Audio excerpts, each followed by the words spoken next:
Good morning all of you.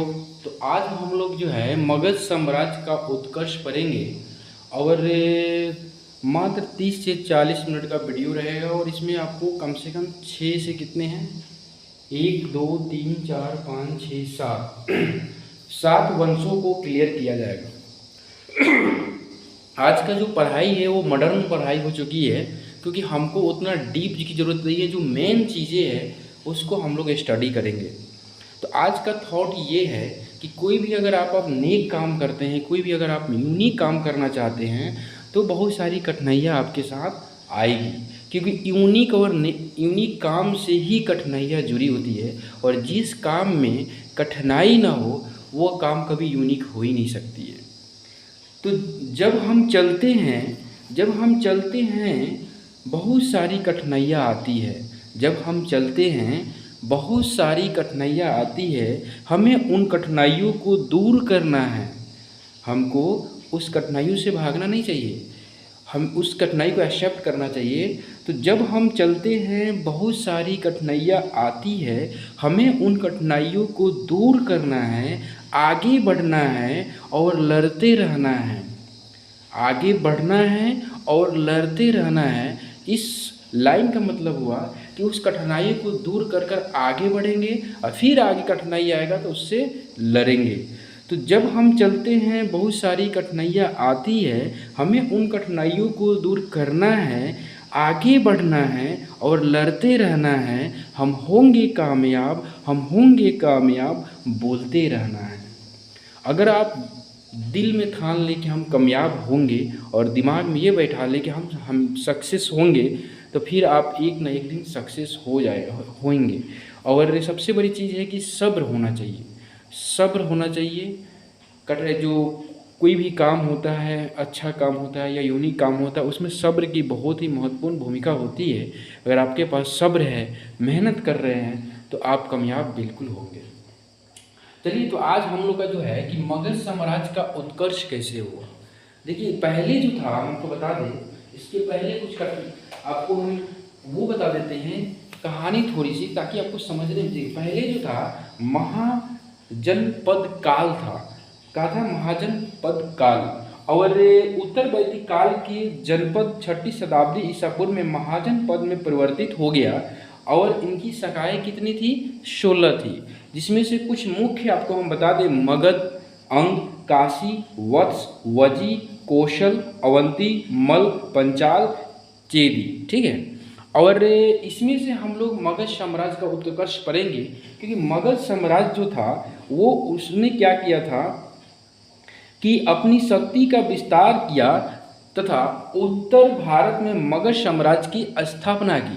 पहले ये क्या था, महाजनपद था मगध, लेकिन जब मगध जो है अपनी शक्ति का विस्तार करके बहुत सारे यदि को जीत कर मगध साम्राज्य का क्या किया, गठन किया। ठीक है।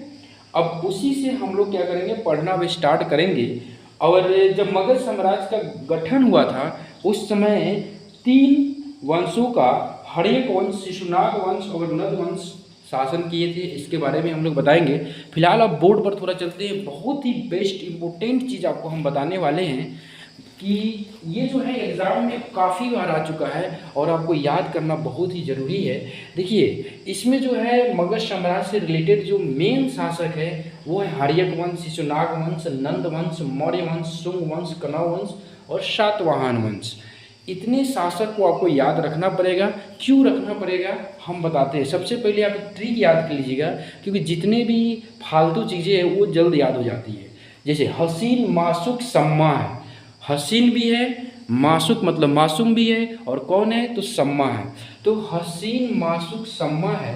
अगर आप इसको याद कर लेते हैं तो आपको ये जो वंश है वो आप क्लियर कर सकते हैं। कैसे, देखिए, ह से हो गया, यहाँ पर ह है और ह से आपका क्या हो गया, इसको थोड़ा सा और अच्छा से कर लेते हैं। ह से क्या हो गया, हर्यक वंश। ह से क्या हो गया, हर्यक वंश। सी से क्या हो गया, शिशुनाग वंश। न से क्या हो गया, नंद वंश। काफ़ी अच्छे से बैठ रहा है। ह से हर्यक वंश, सी से शिशुनाग वंश, न से नंद वंश। ठीक है। अब आई मासूक। मासूक मतलब हो गया, से हो गया मौर्य वंश, सु से हो गया सुंग वंश, क से हो गया कनौ वंश, क्लियर हो गया।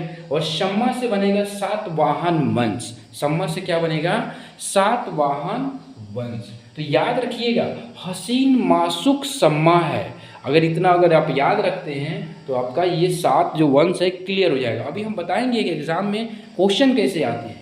दूसरी बात, अब इसको हम वंश याद किए तो हमें इसकी जो फाउंडर है, संस्थापक है, ये साइड लिखा हुआ है, उसको याद करना है। और उसको याद करने की ज़रूरत नहीं है, बस थोड़ा सा दिमाग और थोड़ा सा समझ लीजिएगा तो सब याद हो जाएंगे, क्योंकि इसमें बहुत ईजी है याद करना।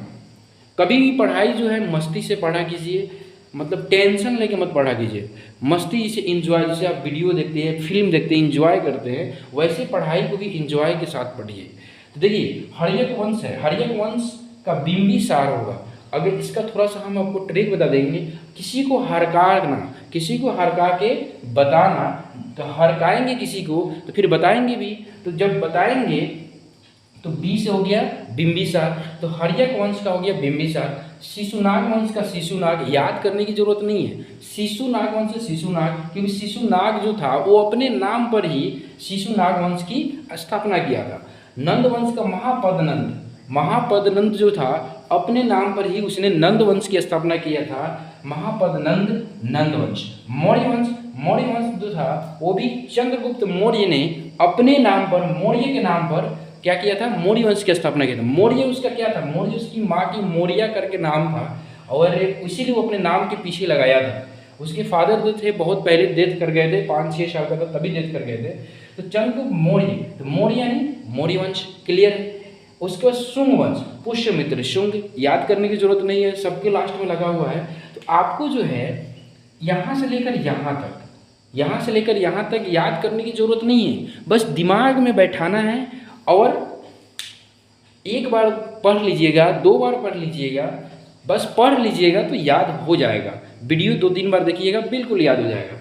कनौ वंश, कनौ वंश का वासुदेव होता है, कनौ वंश का क्या होता है, वासुदेव। देखिए इसमें अगर आपको ट्रिक बताना है अगर तो आराम से बन जाएगा, थोड़ा सा चीज वो है वासुदेव हो गया, स है सिमुख हो गया, सातवाहन वंश सिमुख, इसको भी याद करने की जरूरत नहीं है, स से सतवाहन, स से सिमुख। तो बचे क्या, कनौ वंश और आपका हर्यक वंश।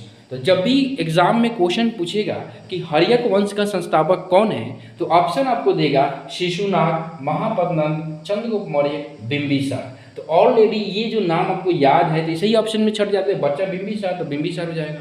अगर आप चाहते हैं कि नहीं हम क्लियर करें, तो क्लियर करने हैं तो आपको हर्यक वंश का बिंबिसार, कनौ वंश का वासुदेव, बस सातवाहन वंश का शिमुख, बाकी जो है वैसे ही है। तो उम्मीद करते हैं कि आप ये चीज़ को समझ गए होंगे। अब हम लोग क्या करेंगे, डिटेल्स में जाएंगे, यानी अब हर्यक वंश से रिलेटेड जितने भी इम्पोर्टेंट क्वेश्चन हैं जो एग्जाम में काफ़ी बार पूछा जाता है, उस चीज़ को हम लोग क्या करेंगे, कवर करेंगे। तो इस चीज़ को आप कॉपी में नोट कर लें, जो भी चीज़ हम बताते हैं उसको कॉपी में नोट कर ले।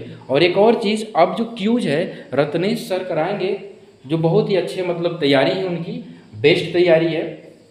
क्योंकि हमारे पास क्या है कि कभी कभी स्टेशन पर काफ़ी वर्किंग आ जाता है, जिसके कारण हमारे पास टाइम का बहुत ही मतलब शॉर्टेज हो जाता है। तो जो रत्नेश सर है वो आपको क्यूज कराएंगे इवनिंग में, तो आप सभी लोग जुड़ेंगे और क्यूज करेंगे, ठीक है। और अब हम लोग चलते हैं हर्यक वंश से संबंधित जितने भी क्वेश्चन हैं उसको हम लोग क्लियर करेंगे।